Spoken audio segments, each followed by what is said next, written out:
This episode of the Blue Collar Real Estate Podcast brought to you by Stacy Mayo and the Scott Miller team at Ruoff Mortgage. Whether you're buying new or refinancing, Ruoff has a solution for you.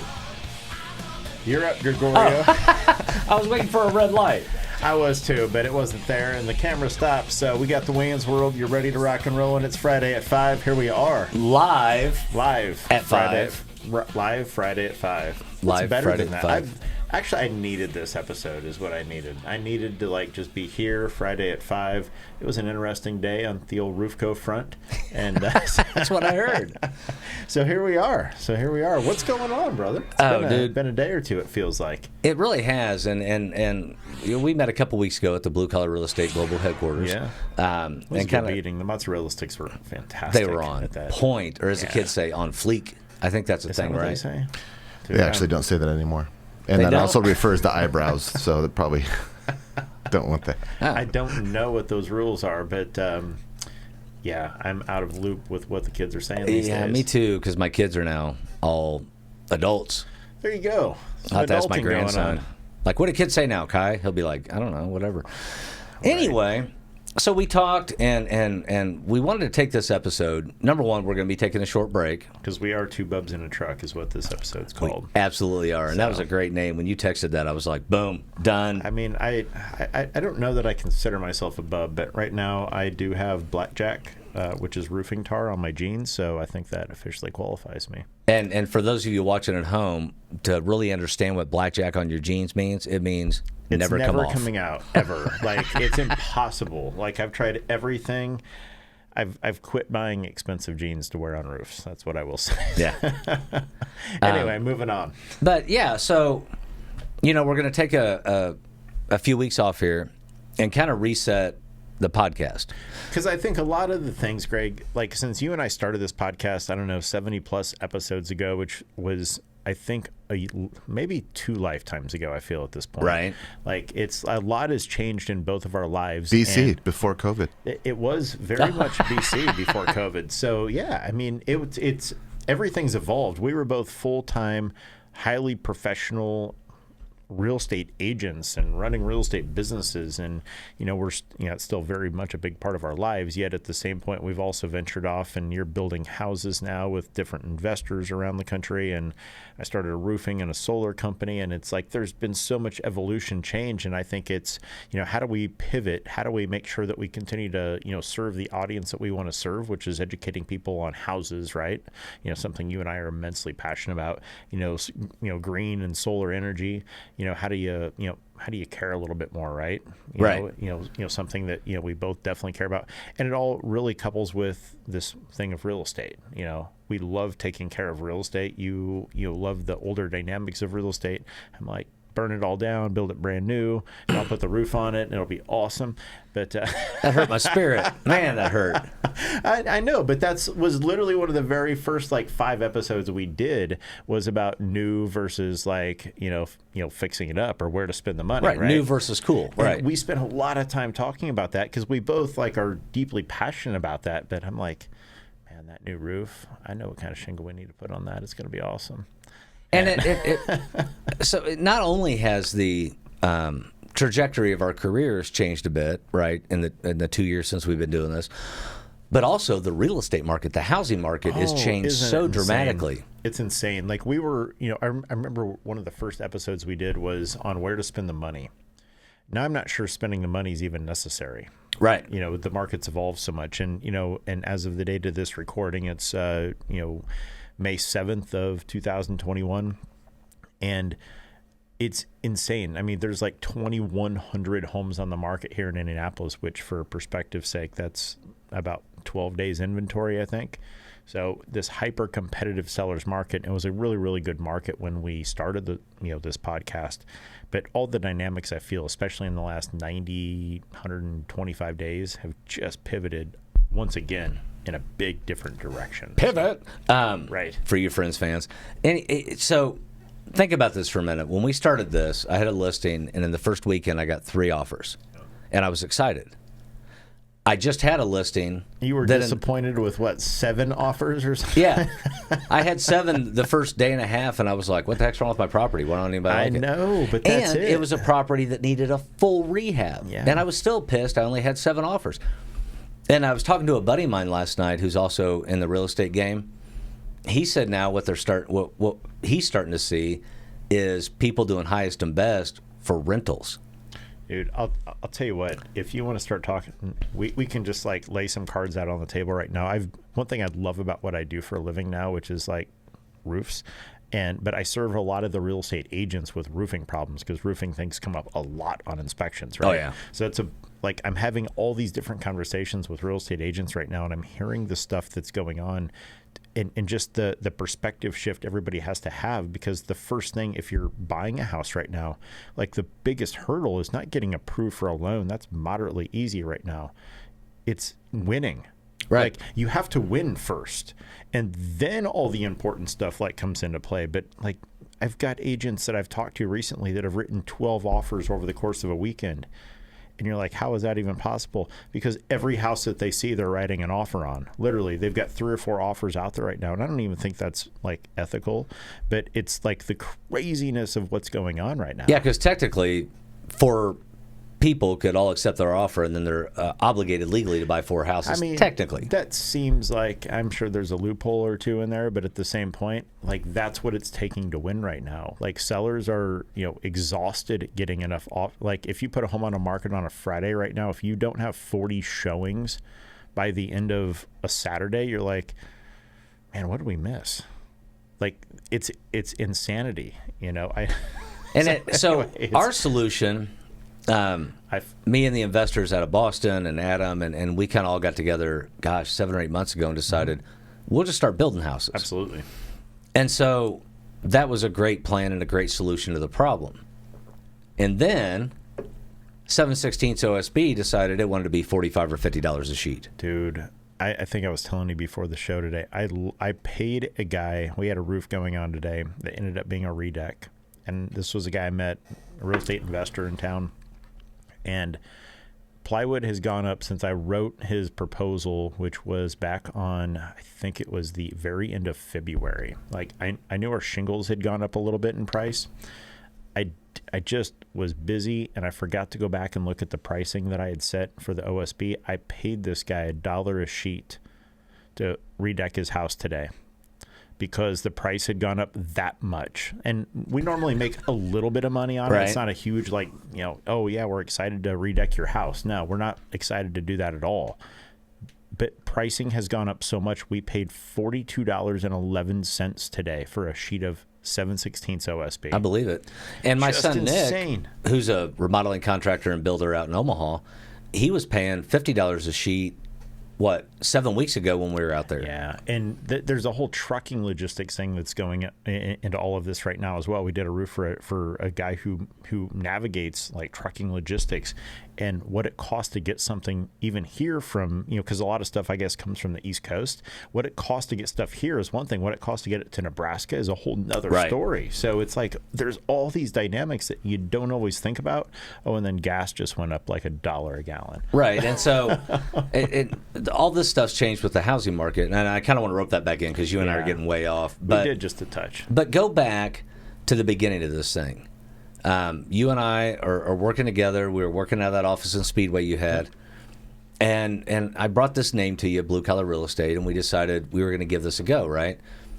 Very ignorantly, we decided we were going to do it ourselves until we met Jason.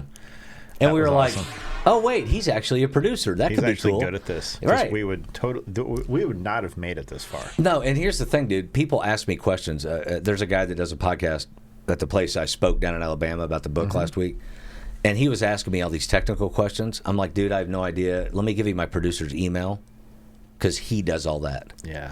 And he said, so you pay someone to do all that? I said, yeah. He said, why? I said, because I don't know how.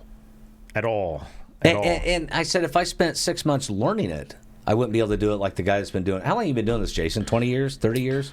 Yeah, since '97, TV and video, and then this actual kind of vodcast format evolved really a couple of years ago, but using a lot of the same equipment and certainly a lot of the same know-how. So just a little bit different, but you know. Yeah. So without this cat, El Profesional. sí, es bueno. Yes. But all of a sudden I'm on Telemundo. I speak zero Spanish, by the way. Sí, no habla español. So, we started this thing out, and what we wanted to do, but and I have to preface this, everything was from a real estate agent perspective. True. But we wanted to educate homeowners, educate investors on... It was kind of pull back the curtain, I feel, on all things real estate from all different perspectives. So not only just the transactions, but also remodeling and building and all those kind of things. Right. And then we rolled into season 2, and we... Unfortunately, about halfway through season 1, we got a real sponsor, and then so all the fake sponsors disappeared. That's one thing I do miss, actually. I do miss that. I miss your reaction. Dude, that was fun. The fake sponsors were fantastic because Greg, if you've not watched this... Wait, those were fake? Those weren't real sponsors? I mean, wait, yes, are the checks real? Yes. I haven't cashed them yet. Too late. Speaking of... Anyway, no, we're not going to even go there. Oh, my gosh. Speaking of checks being cashed. Anyway, but... yeah, so like these sponsors, Greg and he wouldn't tell me what was going on before the show. Like he's like, I got somebody this week, and I'm like, what? Oh, that's awesome, cool. Who is it? He's like, don't worry about it. Like I'm gonna just read it out, and like I got this. And I'm like, all right, that's cool. Well, after like the first week, I'm like, oh, that was like caught me off guard. I'm like, that was kind of funny. And then you did it again, and then it was like became this thing, right? And oh my gosh, so yeah, go back on YouTube and watch those. That was that to me was fun. Like it was really, really funny. And then somebody's like, hey, these guys are like doing this more than 1 week in a row, so we'll sponsor this. So and if you actually want to catch the highlight reel of all of those, or actually some, not all of them, some of those sponsors, you can actually go to season 2. I think it's episode 3 or 4. We kind of strung some of those clips together. So that's a fun the one. first one. That was legit. Chico Bail Bonds and Nail Salon. I'll never forget that. That was legit. But that was fun. And neither will Chico. All right. And the best one was, based on your reaction, was Luis's taco truck and gynecological office. Yeah. I still watch that, and watching your reaction cracks me up. But that was the fun of it, right? You don't know what's coming. You know something's coming. And I'm so weird that you don't know what's coming.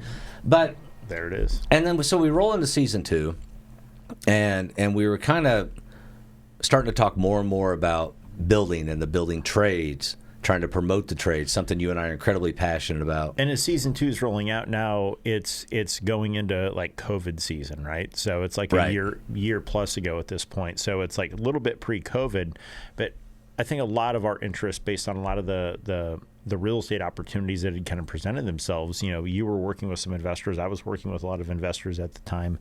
And all of a sudden, we found the opportunity there to help kind of manage a lot of the construction phases of real estate, right? For these people.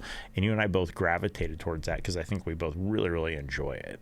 And I know, at least for me, like when we did that flip with Perry and Paul a while ago, I think we even did an episode or 2 on that one.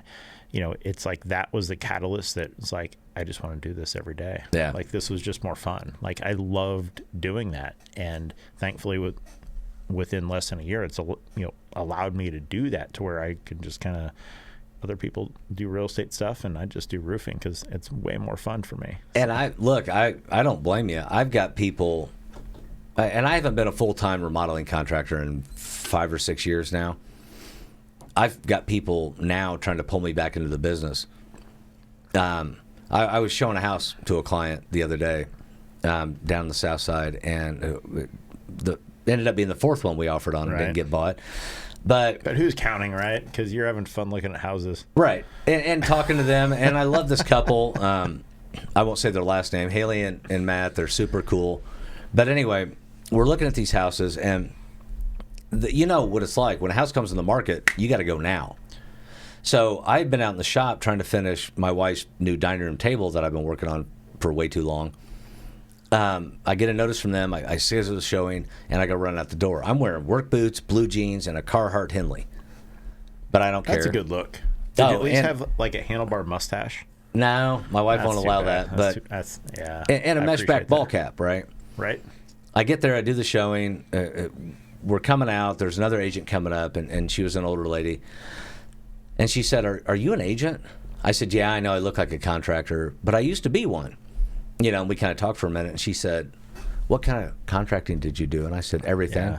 I was a remodeling contractor. And she said, do you do it anymore? I said, no, ma'am, I'm sorry, I don't.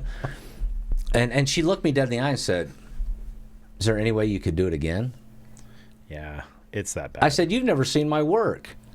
She said, well, I'm assuming you're fairly successful, and I can't find people that'll show up. The thing we always talk about, right? Show up, do what you say you're going to do, be on time, and details. Right, just a little stuff. And I would, and I've mentally and emotionally, frankly, toyed with the idea of getting back in the game. Yep. If my son Nick would move down here, I would totally get back in the game. Nick should move this way. Absolutely. But another thing happened for me in the last 6 months, which is my new novel came out. Which is a cool ass pivot, because that's awesome. And it's man, dude, it's so cool. I went and did a talk in Alabama. Like, I remember you and I sitting at the Blue Collar World headquarters several weeks ago, maybe several years ago at this point, talking about like writing that book. And to see what it's evolved to is pretty awesome. Thank you. Pretty awesome.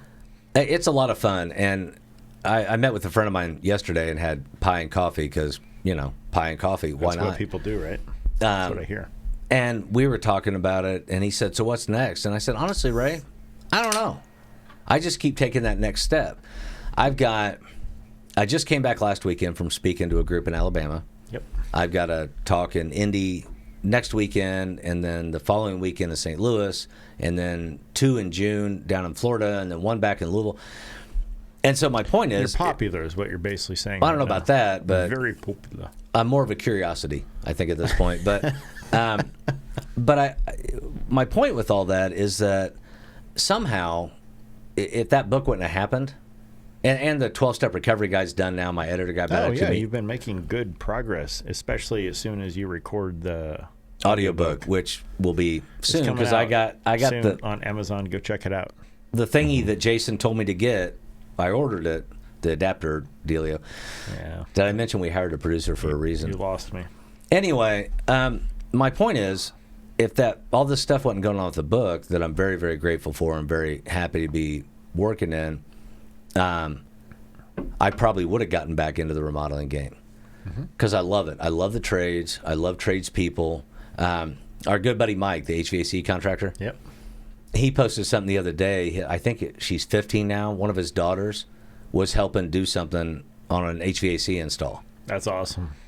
See, I'm like, that's cool. One thing that, and I'm not going to name a name, but one thing that super excites me is the daughter of one of the more prominent, well-known roofing companies here in Indianapolis.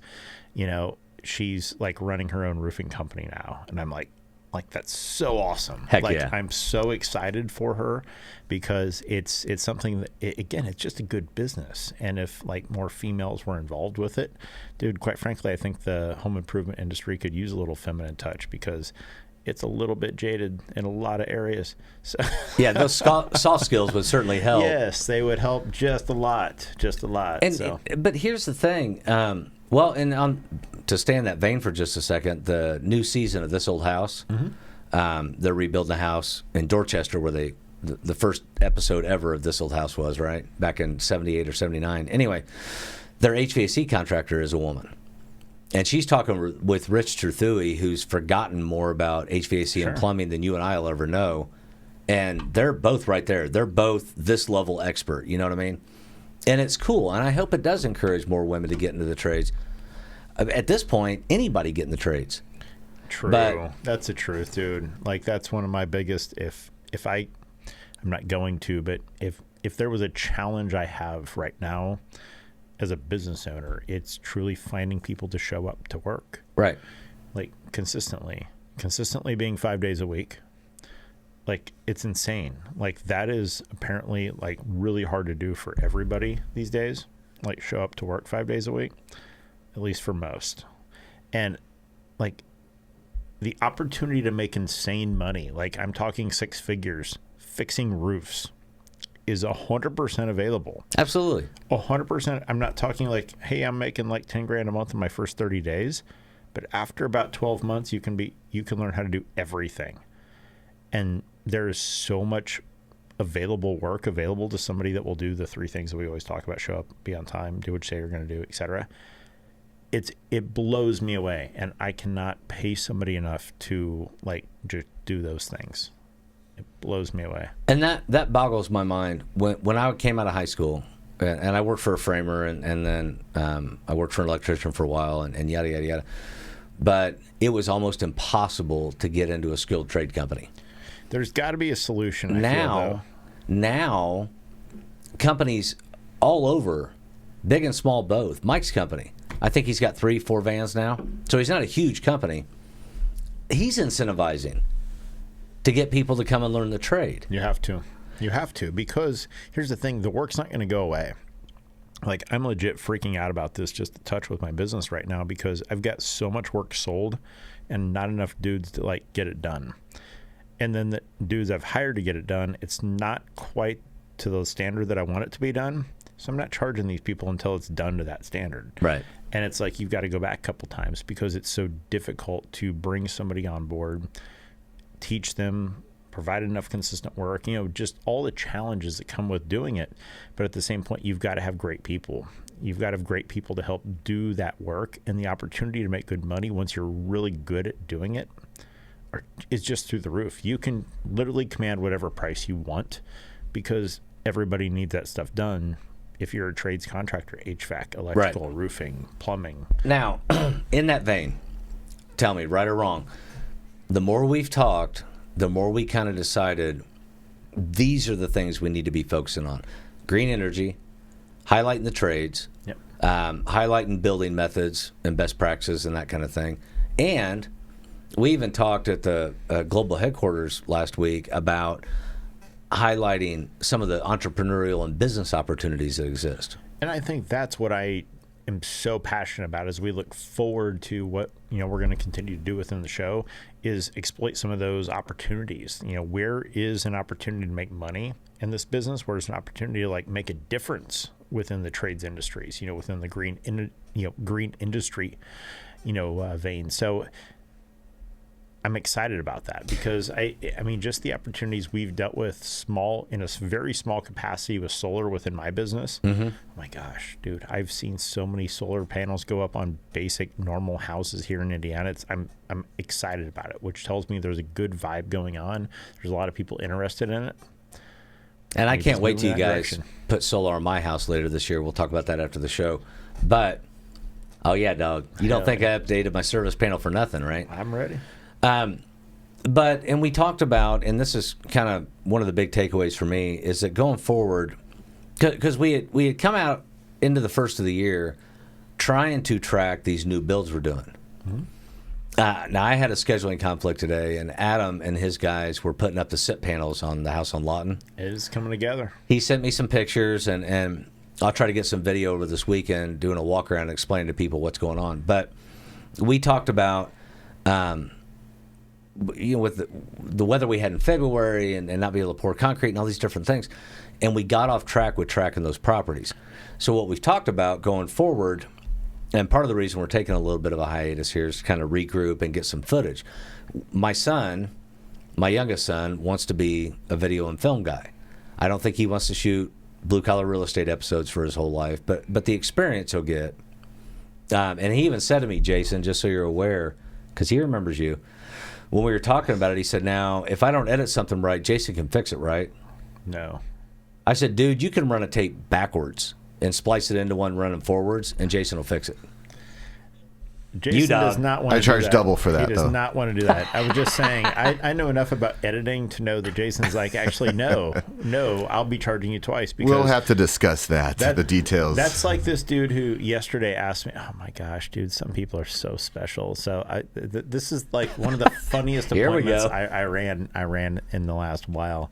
But, like spike and furrow gutters, right? Which if you, have like a spike that goes through the face of your gutters, basically that means you're not taking that off without it being ruined. Like, it's not Right. happening. It's just ruined. This guy's like, but maybe you can put a little putty in there. I'm like, no, we can't put any putty in there. We're going to just completely remove that and then put a new one on there.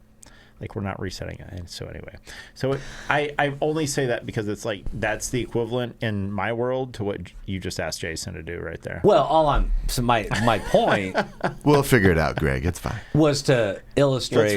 Let's reshoot this episode. I feel is what Jason's feeling. Like, Yeah, no, if we just hell. redo this, it'll be better for me. We're 27 in. Let's just keep rolling. But my point is, Spencer's going to be shooting this video footage for us. We're going to do some on-site stuff we talked about.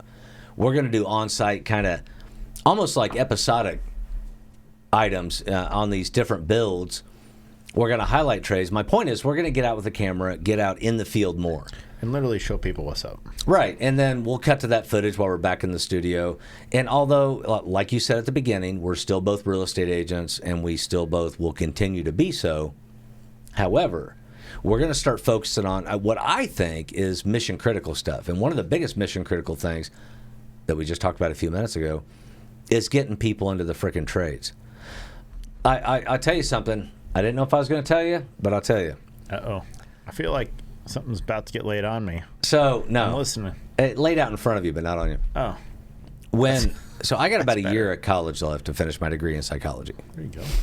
We came to a good place here recently, and I thought, you know what? I'm going to enroll back in it's 100% online, the rest of my classes. Of course. So I did. And I was all excited. I got my course materials and whatever. Now, keep in mind, it's been, I won't say how long, a long time since I took a college class. At least 2 or 3 days, at least. At least a week. So I get the materials, and I'm reading through. I read through the first several chapters, and I was like, okay, this is indoctrination. Right. It's not facts. It's not data, and I'm not going to say which side or this side or the. I'm not doing a political thing. I don't want to do that here. What I'm saying is, it was all agenda-driven indoctrination in this text. I know because I've read text on the subject from years ago. Anyway, so I'm looking at that, and I looked at my wife, and I said, I don't need this. No, you don't. And so I emailed the school, and I was like, thanks. And then it got me to thinking about all the kids. Now for me, the psychology thing was based on what I'm doing with the books and that kind of thing, and I thought it might help. I'm on this task force with 9 other guys. I'm the only guy that doesn't have at least a degree. And I'm like, maybe I should get one. Turns out, no, I shouldn't. And so that led me down the path of thinking about all these kids that go to college because they're still being told, you need that degree. You need a degree. And then they get a degree.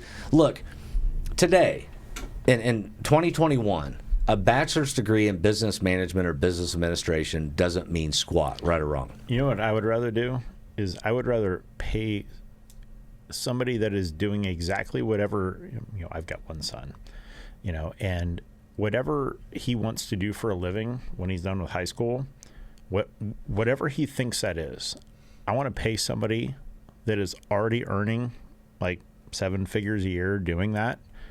I want to pay them about $40,000 a year. Just, hey, can my son hang out with you? Yeah, a coach. For like 6 weeks. Yep.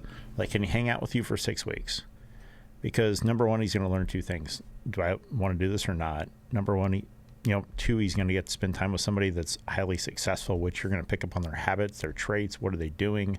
The intangibles, like from a sports analogy, that, you're going to pick up on those things versus, and again, I'm not saying sitting in a classroom, but, from my world, from a roofing standpoint, you're not going to learn how to roof a house reading about it in a book. Right. You're going to show up on the job site and you got to learn that stuff because every situation is just a little bit different, so the book could help you in understanding the fundamentals. Quite frankly, the fundamentals aren't that necessary because they change every single day. I took years and years and years ago, a long time ago, an 18-month course on home repair and remodeling. Yeah. And I became certified. There you go. Guess what happened when I actually started doing it for myself for a living? Yeah, none of that mattered. About half of it didn't. Not quite as bad as getting your real estate license, right? You go through 90 hours of class, then none of it applies. But so, in order Right. to move forward in a direction that we feel like will be of the most benefit to the most people, and also in a direction that we're both incredibly passionate about. We're going to do these episodic things, and we're going to be focusing on the trades. We're going to be out in the field, meeting guys and gals that are doing the work, talking to them about what they love about the work. That's what I'm excited about, is because there is so much opportunity. I mean, literally, when I say so much, if you literally show up right now, you can start making money tomorrow, like as in a lot of money. Yeah. Not like we pay $15 an hour, as in like we're paying you $30 an hour. That type of work is available if you just will show up every day. Wait a minute, $30 an hour? When can I start? 60 grand a year, literally. When can I start? Well, you just have to like show up every day. Oh, wait, I don't like roofs. Never mind. I'll leave that to you. That is a prerequisite in my world. So to find these people and maybe we can, and our thought is maybe we can encourage folks to take a look at these trade opportunities. That's my goal. I'll tell you right now, if I had 3 people that were either A, skilled, or B, willing to learn and absolute with a strong work ethic, if I found 3 people like that tomorrow, I'd reopen my remodeling business. No. But I listen to every contractor, you included, every contractor I know, from Meade to Mike to Kent to the guys at Second Opinion. Everybody I know is having trouble finding people. So we're going to do our part to hopefully change that. We'll continue to bring education. We might bring back the fake sponsors just for something to do. We may as well. That'll be fun. But in the interim, we're going to take a few weeks off, and Ryan and I are going to kind of regroup, get our notes together, figure out a logical progression for the direction. Not to sound like Johnny Cochran, but next steps. Next steps. I like the way I said it better, Jason. I don't know about you. Logical progression of for the direction of the direction. I mean, that's more words. That's more words. And a lot of syllables. From an attorney standpoint, I feel like they would get paid more to say that than saying what's next. If my attorney's watching, Jeremy, send me a paragraph saying what we just said. No, don't, because that'll cost you $355. Right? Or maybe more. I don't know. Dude, I call him up and I'm like, okay, I know you start billing at 10 minutes, so I've got 30 seconds. And I'll, quick question. Anyway, no. So that's what we're doing. That's what we got. We're excited. We're excited to bring this new content to you guys. We're excited to show you what we're doing. We're excited to get people fired up. We're just plain out excited, right or wrong. Life's good. I'm thankful. There's so much to be thankful and excited about right now. I mean, life truly is good.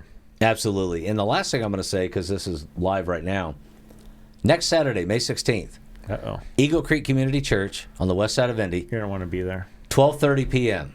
I will be not only doing a book signing, but I'll be doing a talk around the subject of healing, recovery, faith, all those kind of things. So it's a free event. If you show up at 11:30, there'll be lunch available. But stop on out, listen to the talk, check out the book, meet some people, whatever. We're going to have a good time. Love to see you there. That's it. So for Greg and Ryan. Actually, before we end the last episode of season 2, I'm disappointed, Greg, that you didn't give me a good dad joke, because I had a nice little rim shot kind of prepared.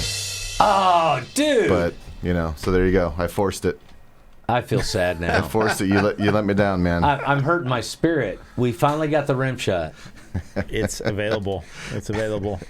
Well, going forward, we'll know that. Now you've got a new tool in your tool belt. Ready to roll. It's going to be a big season 3.